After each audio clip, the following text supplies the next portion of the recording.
ఏ చిరంజీవి గారు చెప్పలా, ఏ fan cinema చూడండి, మీ పని మీరు చూసుకోండి, బాగుంటే నాకు దండలేయండి, నోరు ముసి ఇంటికెళ్ళండి అన్నాడు చిరంజీవి గారు. వెళ్ళిపోయారు. అవి నేను తెలియజెప్తున్నా, ఈ సైకో గాడికి తెలియజెప్తున్నా, పవన్ కళ్యాణ్ సైకో వెధవకి చెప్తున్నా, ఒరే సైకో వెధవా, నీకు ఒక ఆడపిల్ల ఉంది, ఆ పిల్ల పెద్దదవుతుంది, గుర్తు పెట్టుకొని నేను ఇంకా బతికే ఉంటాను, రక్త కన్నీరు పెట్టుకుంటావు, దరిద్రపు నా కొడక. నా భార్య నిన్ను మాట్లాడేందుకు నిన్ను ఏమైనా వస్తురా? ఇది చట్టం, సమాజం, ప్రజాస్వామ్యం, న్యాయస్థానాలు ఉన్నాయి కాబట్టి నేను అనలేకపోతున్నా, అంతకంటే లిమిటెడ్ అనలేకపోతున్నా. నాగరికత నేర్చుకో, సంస్కృతి నేర్చుకో, మానవత్వం తెచ్చుకో, ఆడవాన్ని గౌరవించు. నీకేం తెలుసురా ఆడదాన్ని గౌరవించుతావు? నువ్వు పొల్లకి చీర కట్టినా చీర చూస్తావు అమ్మాయి ఎవరని. నువ్వు చూడా మార్కు, నీ వ్యక్తిగతాలు తీసేయి. నీకు కుదరకపోతే నువ్వు రాజకీయాల నుంచి వెళ్ళిపోయి ఏ చావైనా చావు. ప్రైవేట్ జీవితం నీ వ్యక్తిగతం, రాజకీయాలు పబ్లిక్. ఇలా మాట్లాడేందుకే కదా అప్పుడు శ్రీశ్రీని కొట్టారు, తులసమ్మికి శ్రీశ్రీని కొట్టారని. ఎందుకు? బికాస్ ఆఫ్ నాలాగా అడిగాడని. ఏమైపోయాడు శ్రీశ్రీ? ఎవరు పట్టించుకున్నారు? నేను పట్టించుకుంటున్నాను సార్, నేను పట్టించుకుంటా, నేను ఒంటరి పోరాటం చేస్తా. అందుకనే మీ మీడియా ద్వారా నేను 35 ఏళ్ళ నుంచి మీ మీడియాని ఫేస్ చేస్తున్నా. ఏ రోజు అగ్నిగా ఆత్వాడుగా అసహ్యంగా మాట్లాడాల. ఇది అసహ్యం కాదు సార్, ఇది బాధ. శ్రీశ్రీ రాశారు బుక్కులో, దొంగ లంచ కొడుకులు అసలే ఈ లోకంలో అని. అంటే శ్రీశ్రీకి వాడు త్వరక బుద్ధులు రాశాడా? ఆ డప్పుని ఆ వర్డే ఫిల్అప్ చేస్తుంది.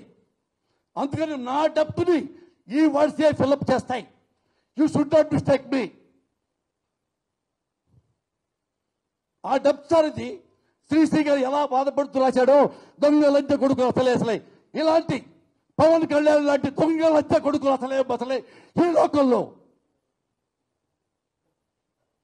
క్షేమాన్ని పవన్ కళ్యాణ్ సిగ్గులేని నా కొడక, ఒక ఆడదాన్ని పెట్టుకుని నన్ను డీంబురా చేద్దాం ఉన్నావురా?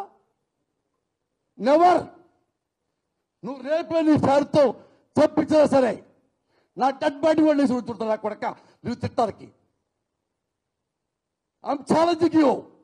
It is a long duel. ఎన్నిసార్లు నువ్వు తప్పు చేస్తావో అనిసార్లు అడుగుతా. Because you are politician. నువ్వు పార్టీ పెట్టావు, పార్టీ అధినేతవి, కొంచెం చేసే హక్కు నాకు కుదురా? ఎందురా పెట్టావు పార్టీ?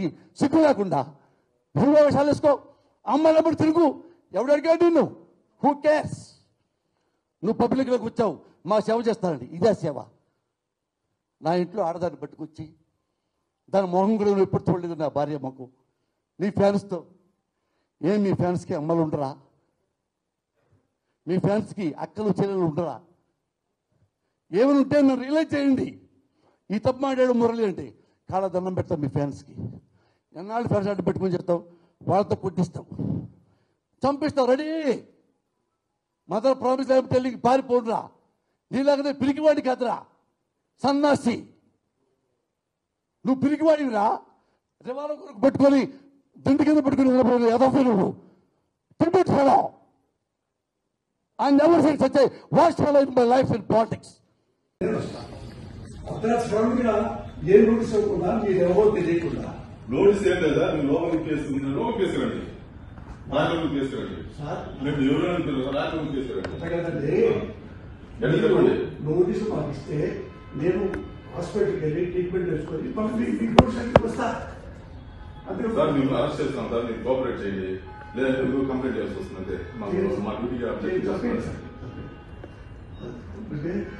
చేతులు ఎక్కడ ఒకటి వినండి సార్, ఆపరేషన్ మా కోఆపరేషన్ చేయండి. మీరు పేషెంట్ కూడా ఆపరేషన్ చేయాలా? పేషెంట్ కొన్ని వీడియో తీసుకున్నారండి, మేము చూసినాము. మీరు రండి, మా ఇల్లు కూర్చోండి, తీసుకుని రండి ప్లీజ్. కోఆపరేట్ చేయండి. చేపడతారండి. పోలీసు మీ ఇంటి కదా కేసు ఉంటే ఎవరింటికైనా ఎక్కడైనా జమ్మూ కాశ్మీర్ టు ఇండియా ఎక్కడైనా మీరు అరెస్ట్ చేసే అధికారం మాకు ఉంది. మేము ప్లీజ్ చెప్పేది రండి. పోలీస్ కి బిఎన్ఎస్ఎస్ యాక్ట్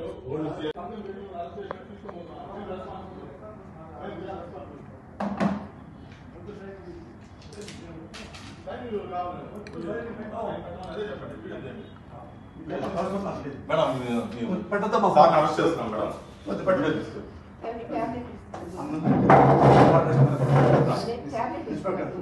సార్ రండి సార్. మీ ట్యాబ్స్ అన్ని నోట్ ఇవ్వండి మేడం. మేడం మీ పేరు మేడం. మీ పేరు మేడం. సార్ మీకు నోటీస్ ఇస్తున్నాం సార్. మాకు అరెస్ట్ చేయండి. అరెస్ట్ చేస్తున్నాం, నోటీస్ ఇస్తున్నాం. నోటీస్ వద్దు, నేను చేయవు. ఆ? నోటీస్ మాకు నోటీస్ తీసుకోండి మేడం, నోటీస్ తీసుకోండి మేడం. తీసుకోవద్దు. తీసుకోండి మేడం, మీరు అరెస్ట్ చేస్తున్నామని ఇన్ఫర్మేషన్ ఇస్తున్నాము. సార్ ఆడవాళ్ళ మీద ఉదయం చేయదు. మేము ఏం రౌడీజం చేయలేదు సార్, అరెస్ట్ చేస్తున్నాము అంటున్నాము. మేము మా ఆవిడ సొంతం అదే దూకుతా అంటున్నాం, అదే కదా మాకు భయం. అందుకే ఉన్నాం. మొత్తం టాబ్లెట్ ఇచ్చి టెన్షన్ ఏం లేదు మేడం, నేను చూసుకుంటాను మేడం. ఆయన టేక్ కేర్, ఆయన అన్ని విషయాలు మేము జాగ్రత్త చూసుకుంటాం. అమ్మా ఆయనకి టాబ్లెట్స్ వేయవో తెలియదండి, నేనే అన్ని నేనే ఇస్తాను. మా ఇష్టం, ఒకసారి ఇచ్చేయండి.